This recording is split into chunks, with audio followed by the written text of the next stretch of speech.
Capítulo 7. Cham se guardó el comunicador encriptado en el bolsillo y volvió al centro de mando. Nadie se dio la vuelta para verle entrar. Todas las miradas estaban fijas en las pantallas. El peligro estaba en llamas, pero todavía volaba, atravesando el sistema a toda velocidad en dirección a Rilot. En realidad, la intención de Cham no era derribar el peligro solo con los droides buitre, aunque había empezado a albergar esperanzas antes de que interviniera Vader. Apretó la mandíbula 2 veces para activar el comunicador privado y se dirigió a Isbal, aunque hablaba tan alto que todo el personal del centro de mando podía escucharle. Empezamos la fase 2, informó, y al decirlo todo el mundo se le quedó mirando. Pronto recibirás la señal. Es tu turno, Isbal. El peligro está ardiendo pero sigue volando en dirección a Rilot. Entendido, respondió Isbal. Buena suerte. Cayón, Sira y Gobi se quedaron mirando a Cham, frunciendo el ceño. Incluso D4 emitió un pitido interrogativo. Cayón habló por todos al preguntar. ¿Hay una fase 2? Efectivamente, respondió Cham. Solo se lo había comunicado a la gente que necesitaba saberlo. Sí, exclamó Gobi. Cham se le quedó mirando hasta que se le pasó la alegría. ¿Qué? Preguntó Gobi. ¿He dicho algo malo? Esto no es un juego, dijo Cham, pensando en el riesgo enorme que iba a correr Isbal. ¿Lo entiendes? Hay mucha gente muriendo. Solo de los suyos, precisó Gobi en voz baja. Hasta ahora, le replicó Cham. Esperemos que siga así. Pero sea como sea, no es ningún juego. De acuerdo, dijo Gobi, con la piel oscurecida de vergüenza. De acuerdo. Cham se quedó mirando las pantallas. La cosa ya no estaba en sus manos, y acababa de empezar la parte más peligrosa de todo el plan. Isbal y Esgo intercambiaron una mirada y asintieron, aguardando la señal. No tuvieron que esperar demasiado tiempo, ya que al cabo de poco se activó el comunicador. Todas las naves deben ir a ayudar al destructor imperial en peligro. Reparador 83, recibido, dijo Isbal. Alrededor de ellos, en la plataforma de aterrizaje, los Twi'leks de los equipos de reparación salían corriendo de las cuevas laterales y se dirigían a sus respectivas naves. Otras naves ya estaban preparadas y empezaban a alzar el vuelo. El ordenador de a bordo parpadeó, recibiendo los detalles, permisos y asignaciones pertinentes de la central. Esperaron a que les dieran el permiso. Cuando lo recibieron, Esgo puso en marcha la nave y despegó. Utilizando el comunicador de muñeca privado, Isbal contactó con los otros 2 equipos de soporte. Estamos despegando. ¿Cuál es vuestra situación? Ya hemos despegado y hemos salido, respondió un equipo. Estamos despegando, esperando permiso para salir, dijo el otro. A partir de ahora, silenciaremos los comunicadores. Entendido, respondieron los 2 equipos. Y buena suerte. Isbal cortó la conexión y les dijo a sus compañeros. Eso mismo. Dream, Failin y Krost sintieron.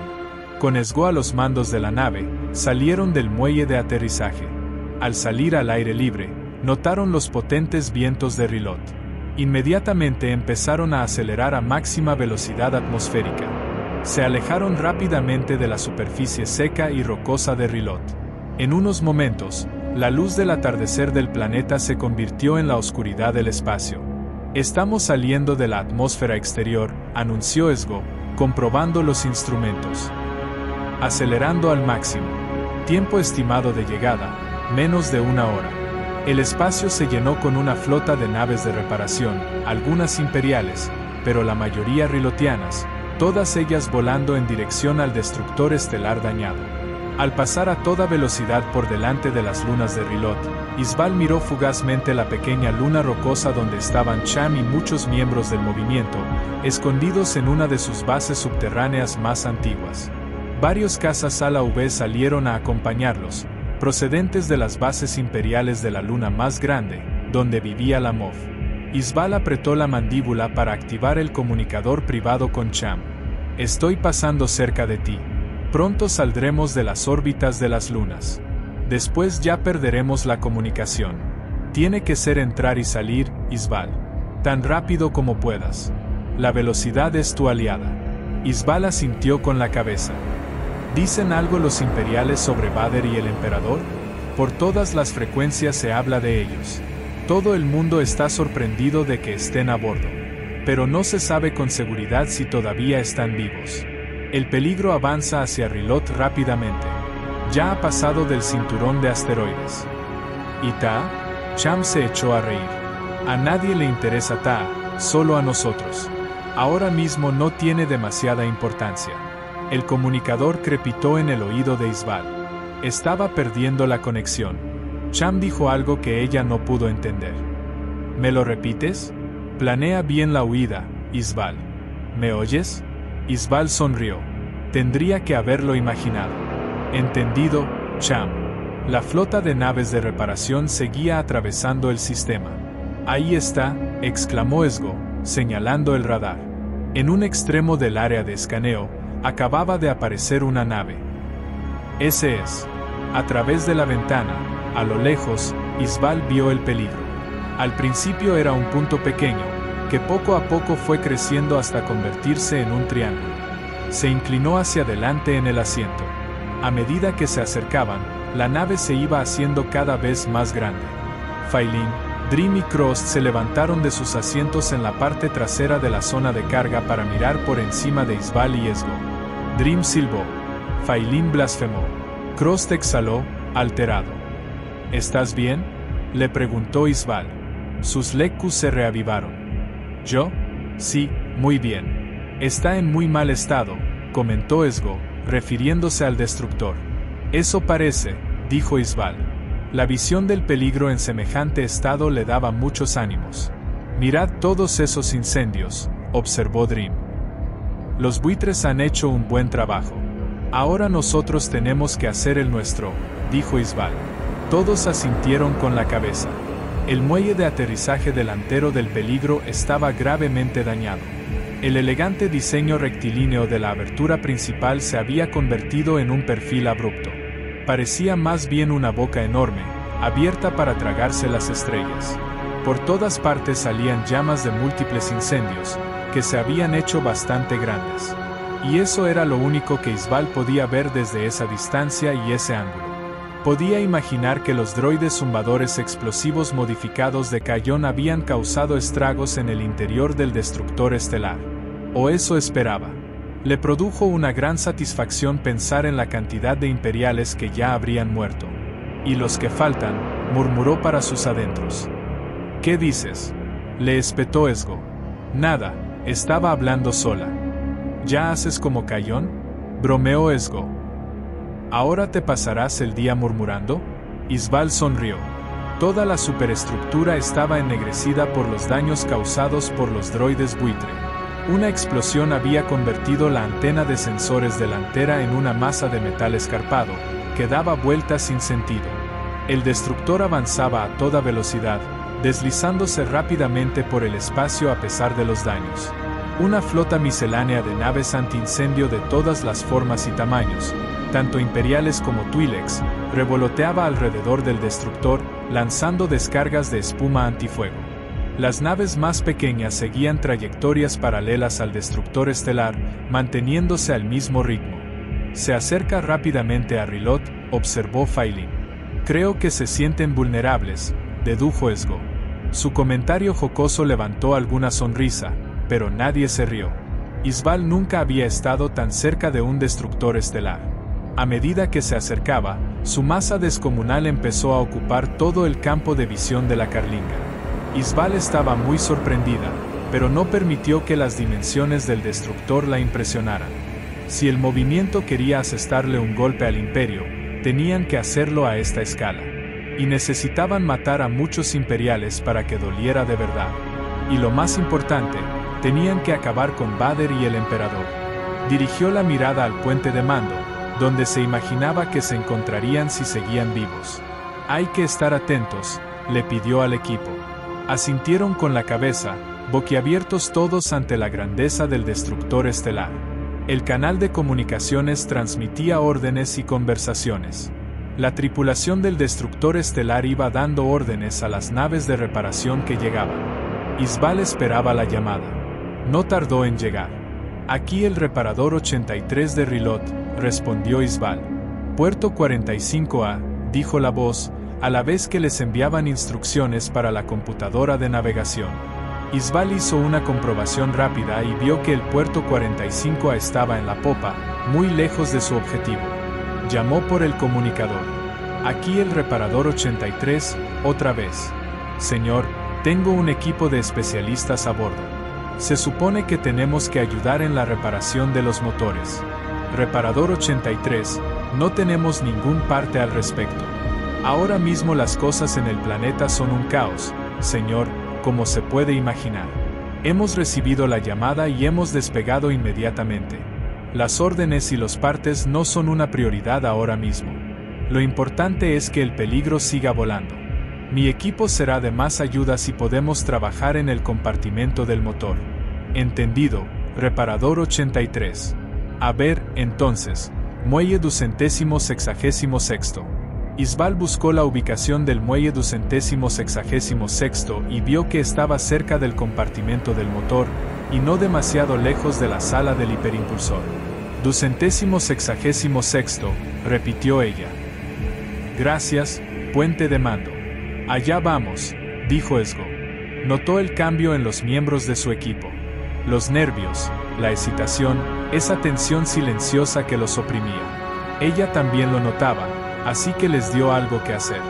Comprobad 2 veces el equipo, las armas y los explosivos.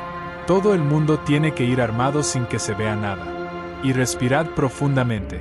El equipo acató la orden sin objetar, mientras Esgo dirigía la nave al muelle 266.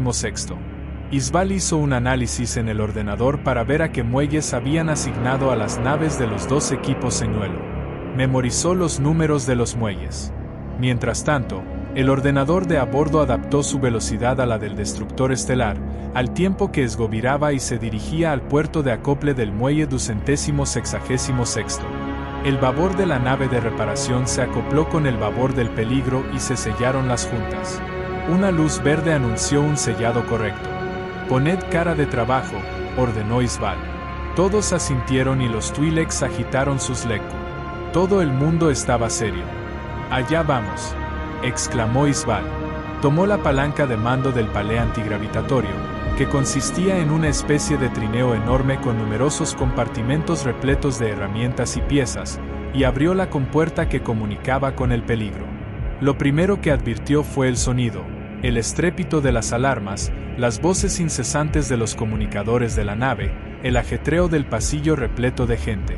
Lo segundo fue el olor, el hedor de plástico quemado, carne chamuscada y el olor punzante de los fuegos eléctricos.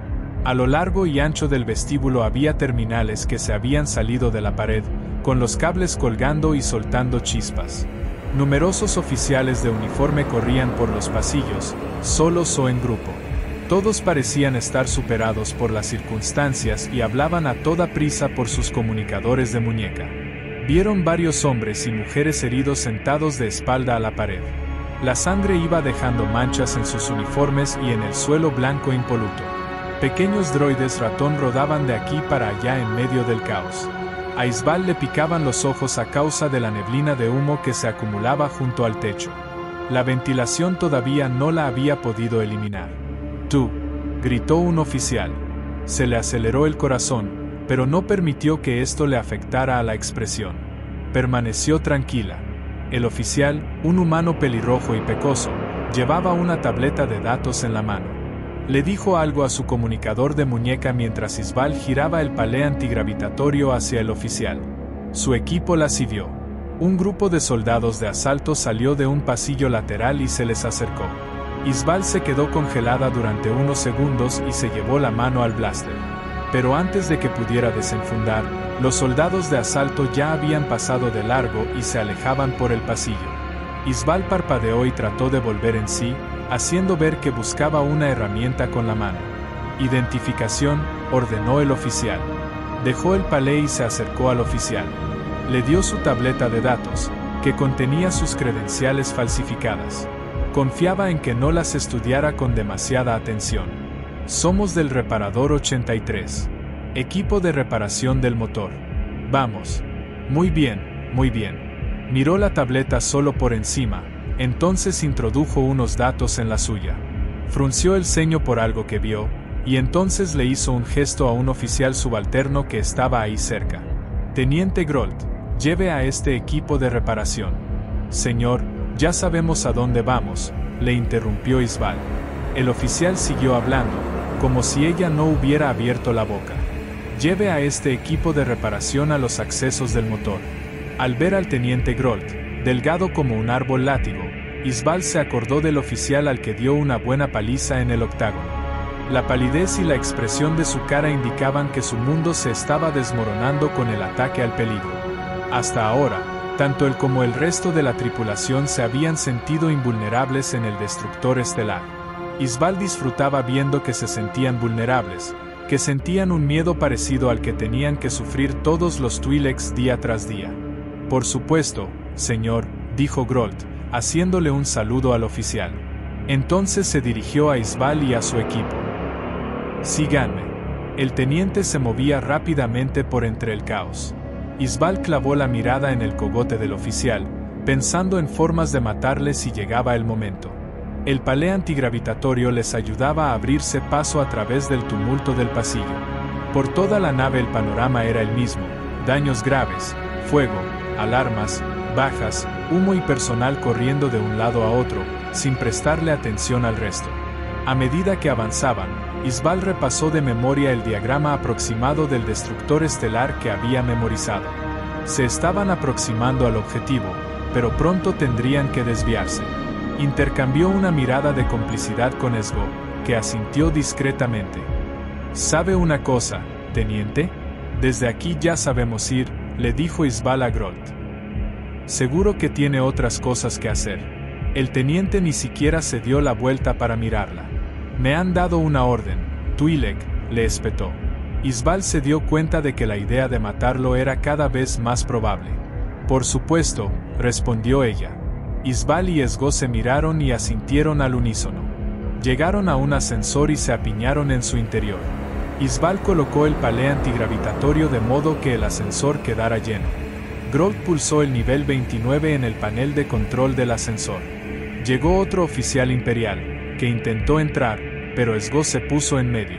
Lo siento, dijo Esgo, como si estuviera intentando apartarse. Isval les dio un pequeño golpe a los dos con el palé antigravitatorio. Perdone. Lo siento mucho, exclamó Isval. Creo que no cabe nadie más. Este palé, improvisó Isval, encogiéndose de hombros. Lo siento, se disculpó Grolt. Esperaré, dijo el otro oficial, dando un paso atrás. Saludó a Grolt, que le devolvió el gesto.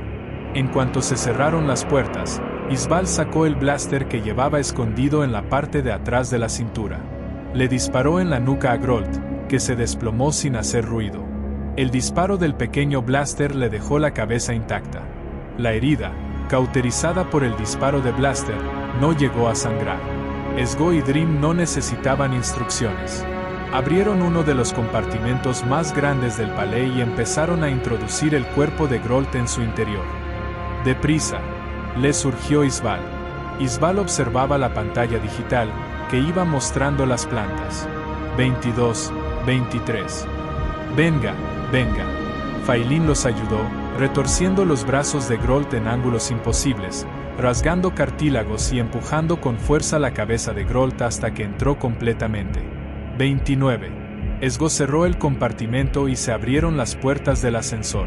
Ante la puerta vieron un par de oficiales de uniforme, que inmediatamente pusieron cara de sorpresa. Uno de ellos arrugó la nariz, notando quizá el olor de disparo blaster. Cables quemados, dijo Isval. ¿En qué nivel estamos? Intervino Esgo, mirando la tableta. Creo que nos hemos equivocado. Tendríamos que estar uno por debajo. ¿Bajan? Les preguntó a los oficiales, que no tardaron en ver que no cabían en el ascensor. Esperaremos, respondió el más alto de los dos. Isval se esforzó por mantener la sonrisa falsa hasta que se cerraron las puertas. Todo el equipo exhaló a la vez, pero nadie dijo nada mientras el ascensor bajaba y se abría la puerta, en el nivel que habían dejado atrás unos momentos antes. Con el cuerpo de un oficial imperial muerto escondido en el palé antigravitatorio, recorrieron los pasillos atestados en dirección a la sala del hiperimpulsor. Al acercarse a esa zona de la nave, los pasillos se estrechaban. Empezaron a encontrar cada vez menos ajetreo, ya que la mayoría de la tripulación estaba en las salas principales. Los pasillos laterales estaban casi vacíos. Nos hubiéramos ahorrado mucho tiempo enviando un buitre hasta aquí con su cargamento especial, exclamó Failin. Demasiado escondido en el interior de la nave, y demasiado reforzado, le replicó Isval. Además, nos hubiéramos aburrido demasiado en Rilot, bromeó Dream. Recordando la advertencia de Cham, Isval se esforzaba en recordar la distribución de los pasillos, por si la huida se complicaba. Si hubiera venido sola, no le habría preocupado tanto la salida. Pero su equipo esperaba que lo sacara de ahí, y eso era exactamente lo que iba a hacer. Al doblar una esquina, vieron un grupo de 4 soldados de asalto de guardia delante de una enorme compuerta reforzada que daba acceso a la sala del hiperimpulsor. Cuando Isval y su equipo se les acercaron, los soldados de asalto se tensaron y se llevaron las manos a los blásteres. «Cuidado», se dijo a sí misma en voz baja, aunque notaba gotas de sudor resbalándole por las axilas. Se esforzó por adoptar un aspecto inofensivo. Uno de los soldados dio un paso hacia adelante y levantó su mano enguantada. «Alto ahí. Esto es un área restringida». El amplificador de su casco hacía que la voz sonara robótica. Isval disminuyó la velocidad pero no se detuvo. «Somos de la nave Reparador 83. Equipo de reparación del motor. Los accesos al motor están por ahí», replicó el soldado, señalando el camino por el que habían venido. «Lo sé», respondió Isval, sin dejar de acercársele. «Pero el hiperimpulsor también está dañado. Tenemos autorización para repararlo. ¿Lo ve?». Le enseñó su tableta de datos, pero el soldado de asalto no quiso ni mirarla. «Me da igual lo que diga, Twi'lek. Nadie puede pasar por esta puerta sin ir acompañado por un oficial autorizado. Fuera de aquí. Ahora». El soldado se la quedó mirando. Isval se vio reflejada en las lentes negras del casco. Notó que su equipo también estaba algo tenso, pero decidió tomarse un momento para reagruparse.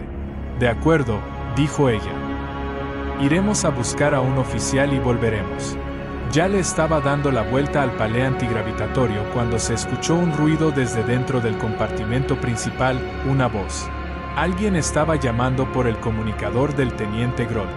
«Teniente Grolt», dijo una voz amortiguada. «Acuda inmediatamente al muelle de armas 19. Grolt, responda». Isval notó que se le oscurecía la piel. Los soldados de asalto se quedaron mirando el palé antigravitatorio, luego miraron a Isval e inmediatamente empuñaron sus blásteres.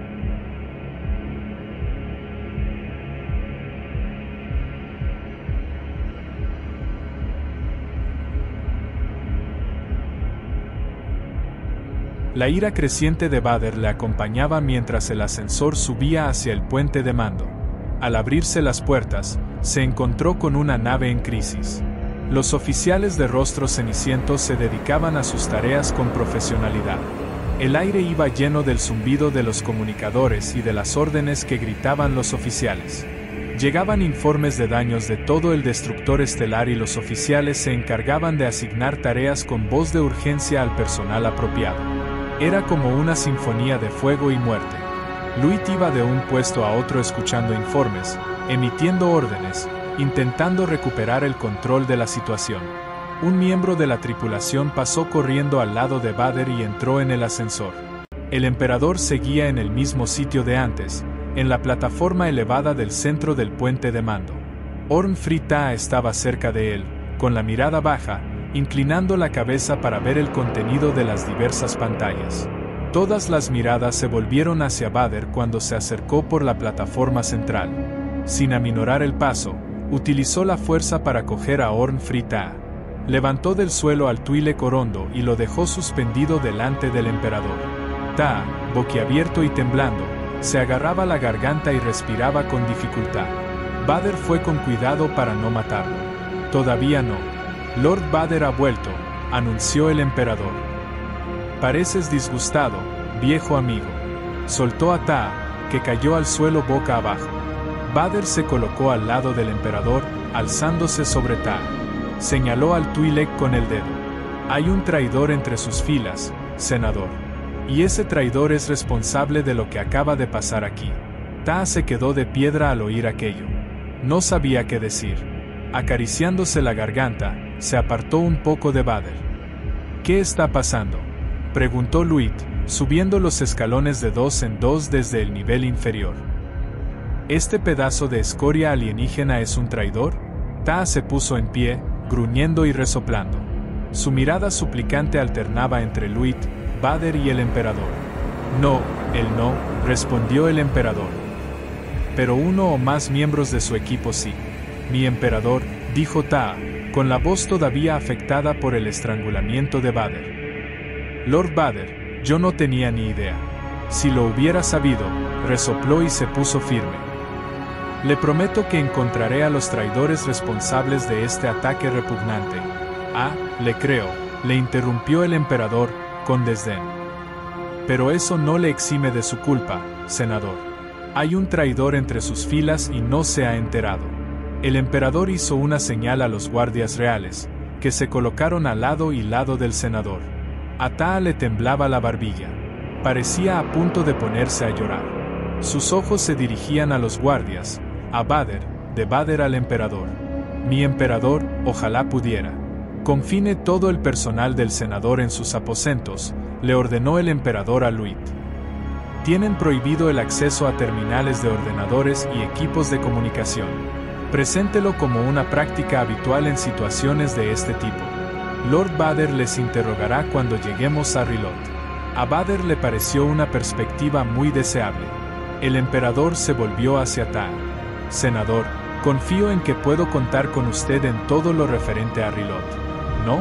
Sobre el movimiento Rilot libre y el comercio de especia y esclavos. Con las dificultades que se están viviendo en su planeta, será necesario aplicar medidas más duras. Creo que si mis órdenes se canalizan a través de su voz, la gente estará más predispuesta a aceptarlas. ¿Está de acuerdo? Por supuesto, mi emperador, respondió Taa. Mientras tanto, confío en que se quedará aquí con Lord Vader y conmigo. Ver cómo algo roto se reconstruye es totalmente fascinante. Taa ni se molestó en responder.